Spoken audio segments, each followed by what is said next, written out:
Okay, hi everybody. So we're back here in the class, and so we need to do the debate. But before we do the debate, I'd like to ask you a question. And let me open up the file on Scottish nationalism that I had prepared. And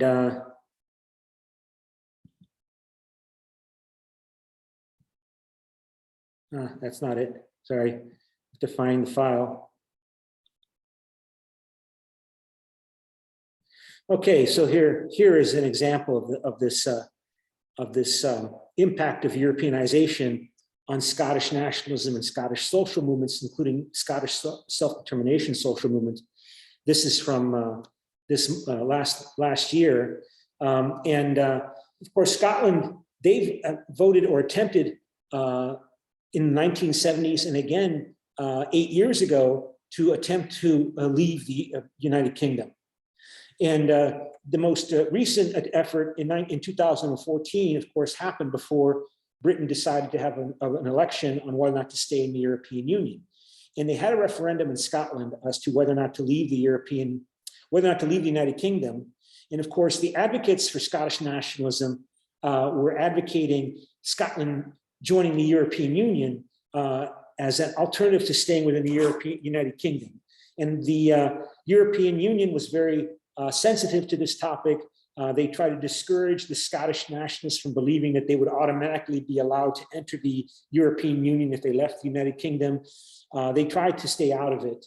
But of course, it was clear that the European integration and Europeanization had reinvigorated these Scottish nationalist wishes or dreams that they no longer had to, cover up or subsume or denigrate their Scottish identity and their Scottish culture in order to have security and prosperity as a small nation in Europe. There are lots of small countries in the European Union. Estonia has a few million people. Latvia and Estonia each have a few million people. There are small countries like Cyprus with 700,000 people was a member of the European Union. So why couldn't Scotland with 4.5 million people be the 28th member state of the European Union? And of course, as I said, this vote happened most recently in 2014, and it didn't pass. It didn't pass. But then 2 years later, Britain has the vote on whether or not a referendum on whether or not to stay in the European Union in 2016. And most people in Scotland and Northern Ireland voted against leaving the European Union. Voted against leaving the European Union. And so there has been, with the departure of Britain from the European Union in early 2020, so 2.5 years ago, there has been a reinvigoration of this Scottish nationalist movement, this Scottish national social self-determination movement. And of course, the pandemic then started, and that overwhelmed pretty much all political discussion and discourse for 2 years. But now that the pandemic is more or less under control, this is reemerging, this Scottish nationalist drive. And so it says here, whether the Scottish National Party wins an outright majority, this is a year ago, or is forced to enter a coalition with pro-independent Scottish Greens, pollsters said, was still unclear, but the numbers are less important. The direction which is expected to be emphatically behind a new campaign for Scottish independence. And of course, it's having a big impact. We don't know what the full impact of Brexit still is on Britain. It's a source of controversy and tension between Ireland, Northern Ireland, and Britain as well. And now, of course, with the war in Ukraine, everybody's attention is focused on Russia and Ukraine and the possibility of the expansion of that violence into other countries. And so it just notes here, in 2014, Scots voted against leaving Britain by 55% to 44% in 2014.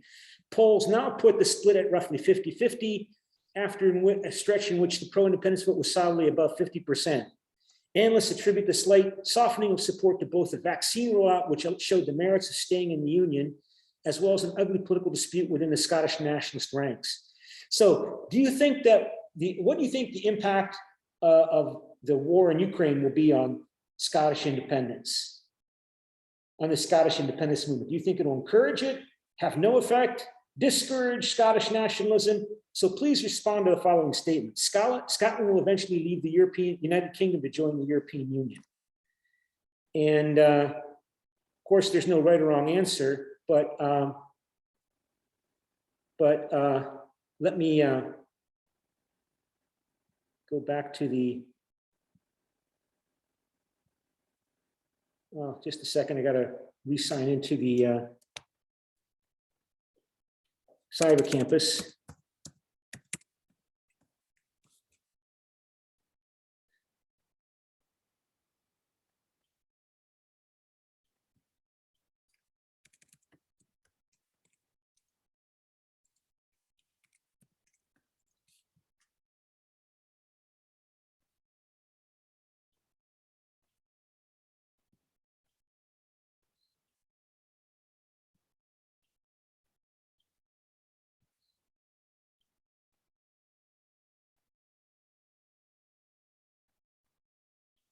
Okay, so let me share the screen and ask you to vote on whether or not you think Scotland will eventually leave the United Kingdom to join the European Union. Keeping in mind Maslow's hierarchy of needs, keeping in mind the war in Ukraine and Russia, do you think that this is actually going to encourage, discourage, or have no impact on whether or not the Scotland will leave the European Union? I'm sorry, Scotland will vote to leave the United Kingdom and try to join the European Union. Okay. Okay. Well, I don't want to spend too much time on it because we have to have our in-class debate. So let's go to our in-class debate, and it is: to South Koreans, European Union democratic political participation reinforces national democracy in Europe. So that's the question. And so let me divide you into groups. And so form to breakout rooms. We'll form 2 groups, create and open all rooms. So Anais and Ella are in groups. What about the other members? Anais, are you pro or con on the topic? I was pro. We'll make this pro. And Ella will make this con. So Ella, are you pro or con? I'm pro. Ella? Yeah, Are you pro or con on the debate topic? I'm pro. Okay, so I'll move you to pro. And Anais, are you pro or con? I'm pro. Okay, and Gloria, are you pro or con? Is Gloria here? I don't see Gloria. What about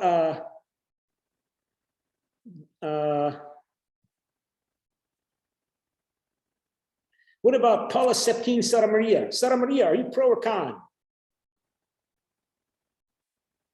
Well, I don't want to waste time waiting for them. So we'll just go ahead and hear your, Anais, let's hear your pro statement. Yes.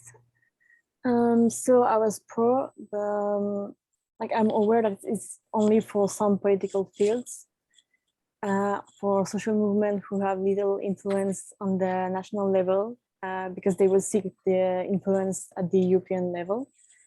And so the European Union democratic political participation, it is proven to be a true democracy, because the size or the resources does not matter to be heard.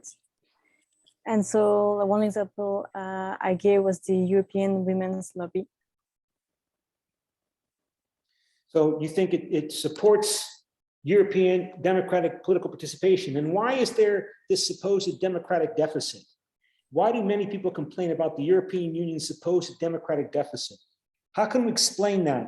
If you think that the European Union supports national democratic political participation in the European Union member states, then why is there this Euroscepticism that somehow the European Union is a threat to democracy?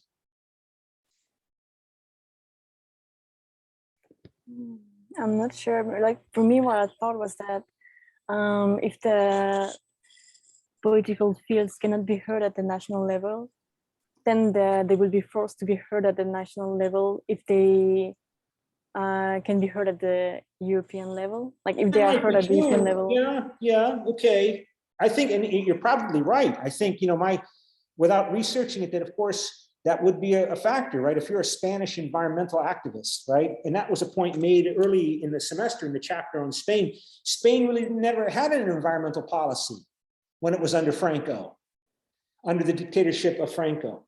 So Spain really developed an environmental policy, environmental protection policy to regulate economic activities, including business and manufacturing and agricultural activities, as an environmental issue only as part of the European Union through European integration. So yeah, I guess I could see how you might argue that if you're a Spanish environmentalist, you're quite familiar with the European Union rules and regulations because they made environmentalism, they were the framework within which environmentalism first emerged in modern Spain. So yeah, you're probably going to be familiar and comfortable, trying to pressure the Spanish government or the Catalonian regional government or the Galician regional government to get them to do what you want them to do, because you're going to know and be very familiar with the European Union policies and the European Union personnel and the European Union players. And that might be what you might use to try to, as a strategy to pressure the Spanish government to adopt a particular environmental protection policy that you advocate. Yeah, I could see that. But that goes, and I'm going to be con here because nobody else is here to be con. But someone could make that point that you're right, but that's that elite pluralism. You as an environmental elite, a member of the elite public that pays close attention to politics, that is integrated and you're highly educated, you probably got a college degree, at least a college degree, if not more, like a graduate degree. Yeah, this is elite pluralism. But the mass of the population in France, or the mass of the population in Italy, or the mass of the population in Germany, we talk about this in my American government and politics class, they're not elites. They don't pay close attention to politics. You're lucky if they even read legacy, valuable, authoritative news sources every day. Most don't. Most people don't. And from their point of view, this European Union is this complex playground of elites who are pursuing these complex technical policy-making procedures and then produce outcomes, produce policy requirements in terms of directives and regulations that then all the rest of the European Union has to follow and adopt. And they don't feel like that they can trust these European leaders. Like, who's Ursula von der Leyen? If you're some Greek farmer in some Greek rural area in Greece, and Ursula von der Leyen says, we have to reduce greenhouse gas emissions from raising cows for beef, because that's a big source of greenhouse gas emissions, agriculture, particularly in the form of meat production. Who is she to tell me that I'm doing a bad thing to the world by raising all these beef cattle? Who is she to tell me that my industry and my field, my activity is somehow bad? And they react, and I know that's simplistic, but that's how many people respond. So I guess my question is, how do we understand what democracy really is all about? In terms of feelings, in terms of trust, in terms of who we're asking, who do you like? Who do you trust to represent you or me in making policies that I understand, without maybe very much sophistication, affect or have some impact on my well-being? Of course, what I'm saying is there's not an easy answer to these questions. But the European Union goes out of its way to convince people, like, for example, I get this kind of, well, Ella, let's share your statement. I'll show you later. Ella, go ahead. Okay. I said that I was also pro, so I agree with Anais. So I said the South Koreans' involvement in the EU democratic affairs reinforces democracy on the national level. I said that participation in democracy at an international level boosts governments' democratic processes because people are involved in democracy at the highest level, and this in turn produces participation on the national level.